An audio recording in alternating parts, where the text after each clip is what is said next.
Greetings, folks. Welcome. Regression analysis is a really useful tool that helps economists examine the relationship between variables. We also use regression analysis to give us an idea of the types of factors that might have an impact on something else.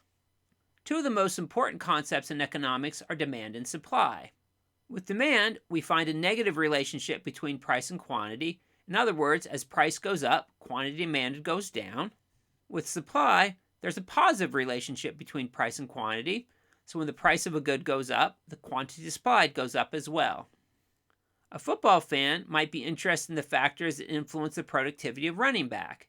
It could be the running back's age, it could be the quality of the offensive line, it might even be the play calling. So if you have a better offensive coordinator, the running back might earn more yards or seem to be more productive.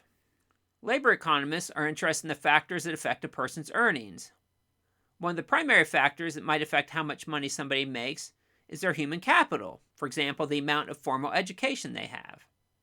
Other factors that influence earnings would be somebody's experience, the type of occupation. In other words, there are some occupations that just pay more than others, and also hazards that you might encounter in the workplace.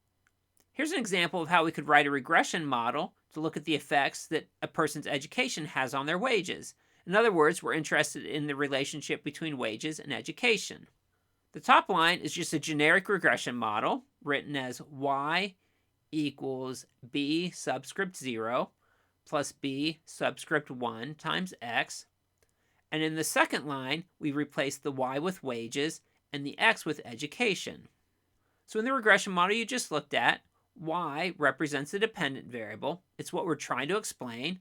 So in our example, we want to figure out the factors that influence a person's wages. X represents the independent variable, also known as an explanatory variable, and that's a factor that we think might explain the dependent variable. So for instance, in our example, we think that education has an impact on a person's wages.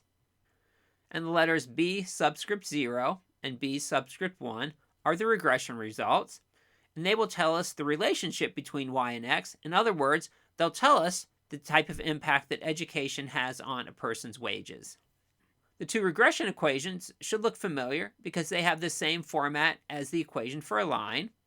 So now the last line here is y equals mx plus b, which again is the standard equation for a straight line. And these arrows show you how the equation for a straight line corresponds with the regression equation. So in the regression equation, we had the b subscript 0.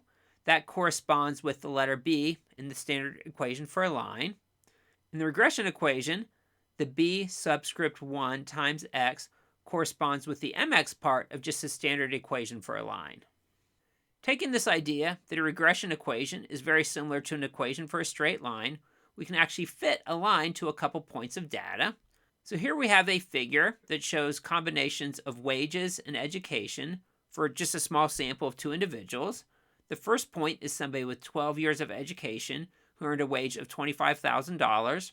The second person has 16 years of education and earned a wage of $35,000. So the idea is we can fit a line between these 2 points. And of course, the equation for this regression line is y equals b subscript 0 plus b subscript 1 times x. These arrows will show you how the parts of the regression equation correspond with the graph. So you see that the letter y corresponds with wages. Again, y is the dependent variable. That's what we're trying to explain. X corresponds with education. That's an independent variable or an explanatory variable. The idea is that we think that education explains or has an effect on wages. The b subscript 0 is the intercept on the vertical axis or the y-axis. And the b subscript 1 is the slope of the line.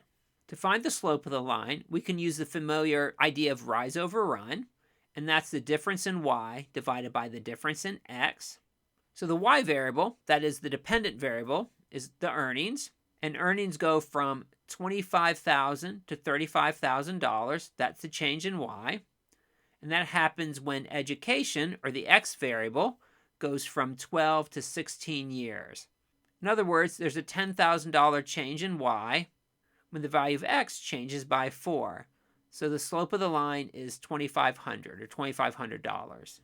So now you see the equation is y equals b subscript 0 plus $2,500 x, where $2,500 is the slope of the line.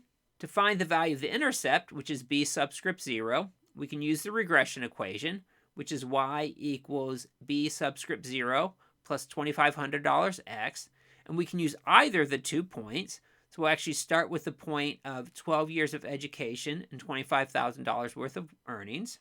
We can rearrange the regression equation to b subscript 0 equals y minus $2,500 x.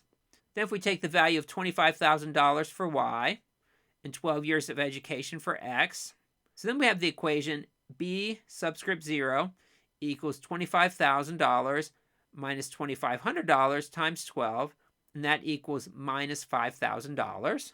Just for some extra practice, we can use values from the second point, and that is 16 years of education and $35,000 in wages. So again, we start from the regression equation, which is y equals b subscript 0 plus 2,500 times x. If we rearrange that, we get b subscript 0 equals y minus $2,500 times x. We put in the value for y, which is 35,000. We put in the value for x, which is 16, and once again, we get a value of b subscript 0 as minus $5,000.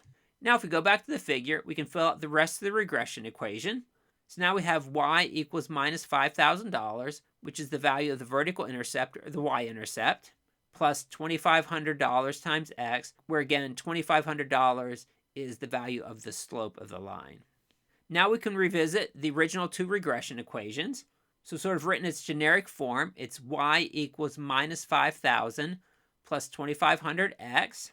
And now if we put in wages for y, which is the dependent variable, and education for x, which is the explanatory variable, the regression results are written as wages equals minus 5,000 plus 2,500 times education.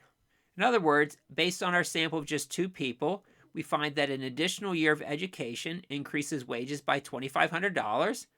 We can use the values from the regression analysis to estimate the amount of money that somebody with any amount of education would make. So let's say there's a person with 8 years of education. So the regression equation is wages equals minus 5,000 plus $2,500 times education, or the years of education. If you put in a value of 8 years for the amount of education, you get an estimated wages of $15,000.